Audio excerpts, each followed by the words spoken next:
हमें चंद्रभान सिंह किसान कार्यशाला पर औरैया प्रतिनिधि राहुल जवान जी के साथ। किसान कार्यशाला का एक उद्देश्य है रसायन मुक्त कृषि से कर्ज मुक्त किसान की ओर। किसान की समस्याओं का अंत नहीं है, किसान के पास समस्या ही समस्या है। तो आज हम कुछ बात करेंगे मूंगफली की खेती, गर्मी में मूंगफली की खेती के ऊपर। जो किसान भाई अपने खेत से सरसों या आलू निकाल के अपने घरों पे या आलू कोल्ड में रख लिया है, उसके बाद उनके खेत खाली हुए हैं और उनमें वो उड़द या मूंग की खेती भी करते हैं या मक्का की खेती करते हैं। कुछ किसान भाई मूंगफली की खेती की तरफ भी आए हैं। मूंगफली 3 से 4 महीने की एक ऐसी फसल है जो एक नगदी फसल है और अच्छा उत्पादन देके, अच्छा पैसा देके जाती है। तो हमें मूंगफली की खेती के लिए सबसे पहले ज़मीन का चयन करना होता है। तो ज़मीन में हमारा दोमट मिट्टी, रेतीली मिक्स मिट्टी चल जाती है, हल्की दोमट चलती है, बलुई मिट्टी चलती है। और ज़मीन की तैयारी हमें कैसे करना है, तो जैसे खेत हमारे खाली होते हैं तो हम उनमें पलेवा करते हैं। पलेवा करने के बाद 2 बार डिस्क हैरो और 1 बार कल्टीवेटर और प्लस 1 बार रोटावेटर, जिससे हमारी मिट्टी भुरभुरी और वैसी हो जाती है, महीन हो जाती है। तो हमारी मूंगफली के या कोई भी सीड जमने में आसानी होती है। और ज़मीन की तैयारी में हमें 3 से 4 ट्राली गोबर की खाद लेनी है, 10 से 20 बैग जिप्सम लेना है और 50 केजी चूना लेना है बिना बुझा हुआ, 25 केजी गेरू।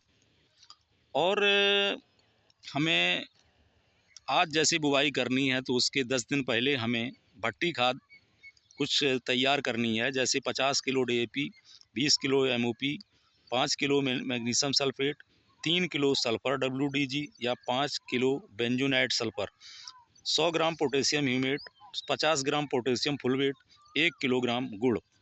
इन सब की भट्टी खाद बनाकर जितना भी फर्टिलाइज़र है उसका हमें 3 गुना गोबर की सड़ी हुई खाद या खेत की मिट्टी लेकर के भट्टी खाद बनानी है। तो भट्टी खाद हमारी जब बन के तैयार हो जाए तो हमें खेत की तैयारी के साथ उसको मिक्स करके अंतिम जुताई कर देनी है।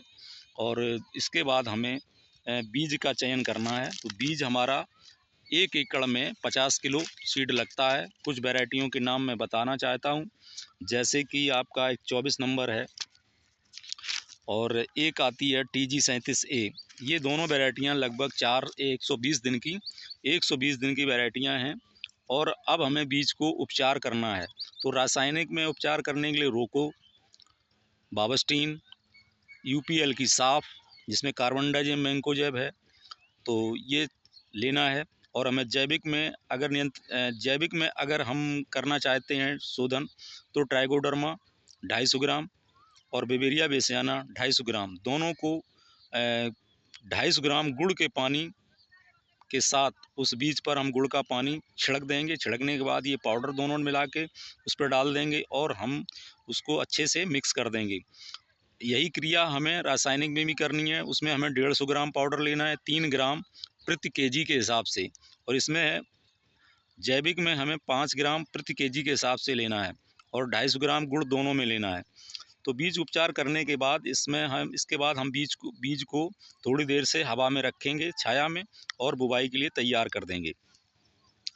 अब हमें सबसे पहले किसान भाइयों की समस्या आती है, मेन जो समस्या होती है वो होती है खरपतवार नियंत्रण की। तो खरपतवार नियंत्रण के लिए आपको बुवाई के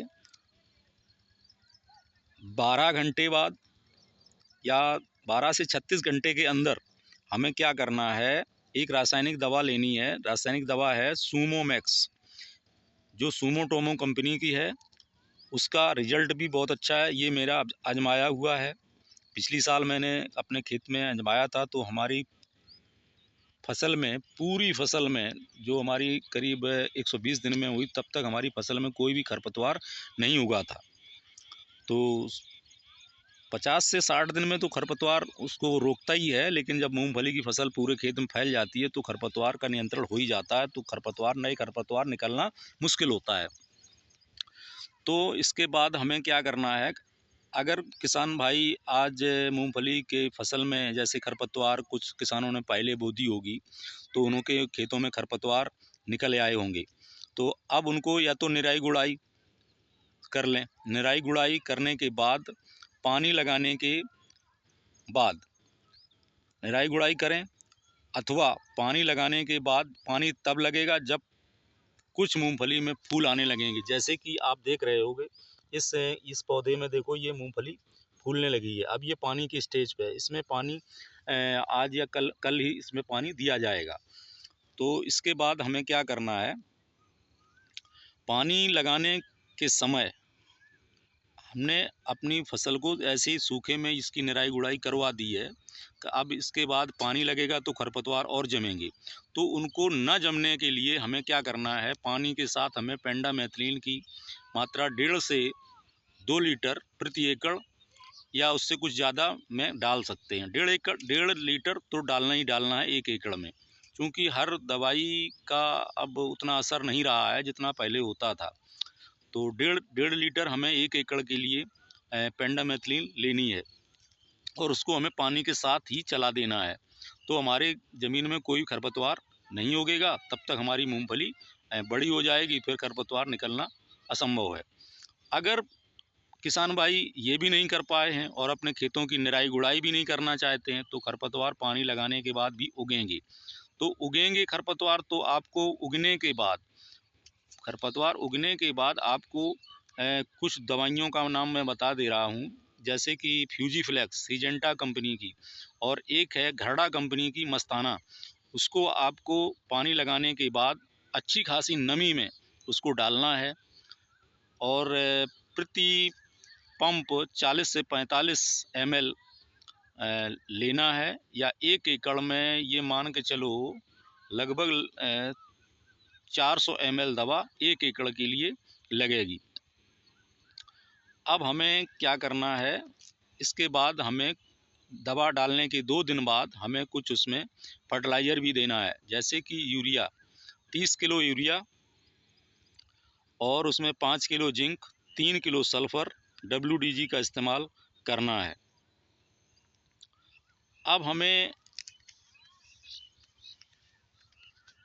रोगों से बचाव भी करने हैं, तो रोगों से बचाव, जब हमारी खेत में बीमारी आ जाती है तो उससे बढ़िया है कि हम अपनी फसल का बचाव करें। तो पानी लगाने के बाद जब हमें देख लें तो हमें उसमें मिट्टी का स्प्रे लेना है।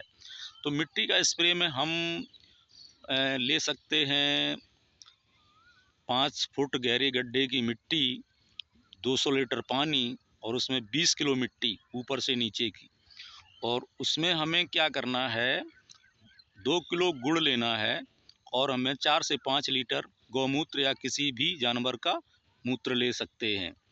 इसको मिला के हमें अपनी फसल पे छिड़काव कर देना है और हर 14-14 दिन पे स्प्रे करना है। स्प्रे के साथ हम उसके साथ कुछ फर्टिलाइज़र भी ले सकते हैं, जैसे 19-19 या 052-34, इनका भी इस्तेमाल कर सकते हैं। या सरसों की खली, अगर उसी मिट्टी के स्प्रे में हम 5 किलो या 10 किलो सरसों की खली भी ले लें तो हमें और भी बेहतर रिजल्ट मिलेंगे। तो हमारा माइक्रो न्यूट्रिएंट्स भी पूरा हो जाएगा। और फिर इसके बाद हमें खेत में कोई फर्टिलाइज़र ज़्यादा देने की ज़रूरत नहीं है, और केवल हमें खेत में नमी बनाए रखनी है, और बीमारी आने से के लिए हमें यही मिट्टी का स्प्रे हर 14-14 दिन पे करते रहेंगे। तो हमारी फसल में कोई थ्रिप्स यानी रस चूसक या कोई माइट्स या कोई इल्ली कुछ नहीं आएगा, ना कोई फंगस आएगी। और बाई चांस अगर हमारे खेत में फंगस आ भी गई है, जैसे हमारा कुछ पौधा का काली काली मतलब जड़ काली काली जड़ होकर के सूख रहा है, तो उसके लिए एक उपाय है, आप रासायनिक पे चले जाएंगे तो आपको एक दवाई का नाम बता दे रहा हूँ, एलिएट करके एक दवा आती है। जैसे कि आपको मैंने अभी तो थोड़ा मैंने वीडियो बनाना लेट किया है, तो उसके लिए अब मेरे को ये एक पौधा दिख नहीं रहा है। एक पौधा इसमें मैंने अभी देखा था सूख रहा था, तो उसके लिए जैसे ये देखो, ये हमारा एक पौधा सूख गया है, ये मूंगफली का पौधा सूख गया है। तो इसमें क्या है कि इसमें देखेंगे तो ये जड़ इसकी, ये तना इसका अंदर अंदर काला काला हो जाता है, इसमें ये फफूंदी लगी हुई है, तो ये फंगस के कारण सूख रहा है। लेकिन जिस खेत में दीमक होती है तो फंगस, जब ये पौधा सूख जाता है फंगस से, तो वहाँ पर ये फंगस जब लग के पौधा सूखता है तो वहाँ पर दीमक का अटैक होता है, क्योंकि दीमक हमेशा मृत मांसपेशी को खाना चालू कर देती है। और किसान जब देखता है कि हमारा पौधा क्यों सूखा, तो उसके पास अगर उसने 2-4 दीमक को देख लिया तो वो सोचता है कि इसमें दीमक लग गई, तो वो दीमक की दवाई डालने के लिए आतुर हो जाता है। लेकिन मैं आपको एक बात बताना चाहता हूँ कि आप ये दीमक कभी भी जिंदा पेशी को नहीं खाती है, ये हमेशा मृत पेशी को खाती है। तो आप लोग ये भ्रम में कभी ना रहें कि मूंगफली का पौधा क्यों सूख रहा है वो फंगस के कारण। तो फंगस के कारण तो आप उसमें एक रासायनिक का नाम अभी मैंने बताया था, एलिएट करके जो बायर कंपनी की दवा आती है, वो एक बहुत ही कारगर दवा है और उसका आप इसमें इस्तेमाल कर सकते हैं। और उसके साथ एक कोई कीटनाशक ले सकते हैं, कीटनाशक में आप इमिडाक्लोप्रिड ले सकते हैं या टाटा का ताकत ले सकते हैं। तो ये कुछ रासायनिक उपाय हैं। और अगर आप इसमें बैक्टीरिया कल्चर अगर चलाते हैं, जैसे ट्राइकोडर्मा है, बिवेरिया बेसियाना है, मेथेरेजियम एनिसोप्लाई है, ये तमाम तरह के कल्चर आते हैं, उन कल्चर का अगर आप इस्तेमाल करोगे तो आपके खेतों में कोई भी बीमारी नहीं आएगी। तो ये तो बीमारी से बचाव हो गया, तो आपकी फसल बहुत ही सुंदर पकेगी और आप उसका उत्पादन भी अच्छा ले पाएंगे। और कभी भी अपने खेत में पानी को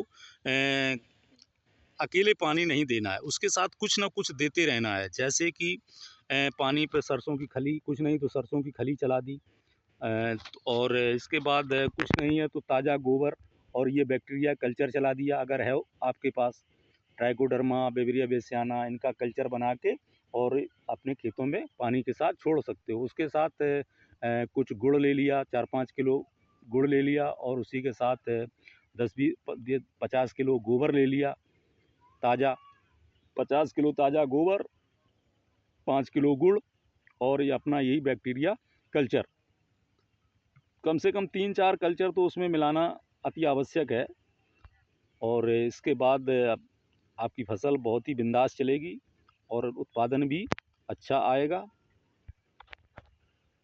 अब और जब आपकी फसल किसान भाइयों 65 से 70 दिन की मूंगफली हो जाए, तब आपको एक काम और करना है, आपको एक ग्रोथ प्रमोटर डालना है।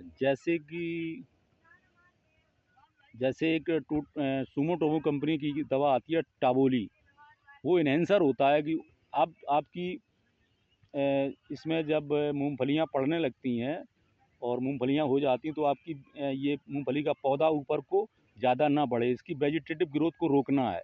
अब अब जब उसको रोकना है तो वो जब रुकेगी नहीं तो हमारा जितना भी पोषक तत्व है पूरा केंद्रित हो जाएगा जाके मूंगफलियों पर, तो हमारे मूंगफलियों में अच्छे दाने पड़ेंगे और भी दाने मोटे भी होंगे और स्वस्थ भी होंगे। क्योंकि अभी हमारा जो अगर हमने वो इन्हेंसर डाल दिया तो उस इन्हेंसर का यही काम है कि आपकी वेजिटेटिव ग्रोथ को रोक देगा और आपकी जो नीचे मूंगफलियां लगी हुई हैं उन मूंगफलियों की वजन में बढ़ोतरी करेगा। और उस टाइम आपको उसी के साथ 05234 का भी स्प्रे कर देना है उसी के साथ। और उसी के टाइम में मिट्टी का स्प्रे भी है उसी के साथ आप ले सकते हैं। तो आपको कोई ज़्यादा रासायनिक नहीं डालना है। तो इस प्रकार से आपकी मूंगफली बहुत ही अच्छी होगी। और खेत में नमी हमेशा बनाए रखें, जिससे कि हमारी मूंगफली को दाना बढ़ने में और उसकी ग्रोथ में कोई रुकावट ना आए। ठीक है किसान भाइयों, धन्यवाद। आशा करते हैं वीडियो आपको पसंद आएगा और आपके लाइक जानकारी इसमें संभवतः मैंने देने की कोशिश करी है। जितना मैंने अपने खेतों में किया है और अनुभव किया है उस आधार पे हमने आपको अपनी जानकारी शेयर की है, जिसका मुझे भी बहुत ही अच्छा रिजल्ट मिला था। पिछली साल मैंने जो ये कारगर उपाय आपको बताए हैं वो मैंने खुद किए अपने खेतों में और उसका मुझे रिजल्ट भी मिला था। 1 एकड़ में मूंगफली का उत्पादन ऐसे मान के चलो 18 से 20 कुंटल का उत्पादन मैंने अपने 1 एकड़ खेत से लिया था, इन्हीं खेतों से। धन्यवाद किसान भाइयों। वीडियो अच्छा लगे तो इसको लाइक और सब्सक्राइब, किसान कार्यशाला यूट्यूब चैनल पर ये वीडियो आप लोग देखेंगे और इसको सब्सक्राइब भी करना, और ज़्यादा से ज़्यादा अच्छी जानकारी लगी हो तो ज़्यादा से ज़्यादा लोगों को शेयर भी करना, क्योंकि किसान को जानकारियों का अभाव है, और उसे अगर कहीं से अच्छी जानकारी मिल जाए तो उसको शेयर भी कर दिया करें, जिससे किसान भाइयों को और भी किसान भाई उससे लाभान्वित हो जाएं। धन्यवाद।